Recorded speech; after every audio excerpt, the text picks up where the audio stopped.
Rayver Cruz dunay tubag sa isyu kung nanguyab ba siya ni Julia Barretto. Si Crystal Comente sa Showbiz Chika.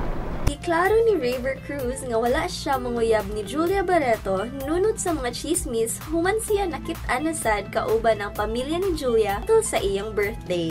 Matod ni Rayver nga wala siya maghuna-huna og pagpanguyab kang Julia tungod kay bata pa kaayo kini. Sa gipaambit ni Marjorie Barretto nga hulagway sa Instagram, makita din nga kauban ni Marjorie ang iyang mga anak, apil si Julia ug si Rayver. So dihang gipangutana si Rayver kung ano nagselebrar siya sa iyang birthday uban sa pamilyang Barretto, ang iyang tubag nagpa-dinner ang pamilya ni Marjorie alang kaniya. Nahimuot gani daw siya tungod kay mura siya og adopted son ni Marjorie. Apan kung dili si Julia, kinsa iyang gipanguyaban karon? Wala arasab daw siya nagdali nga magkauyab tungod kay nagtuo siyang moabot ra kini. Crystal Comente sa Showbiz Chika.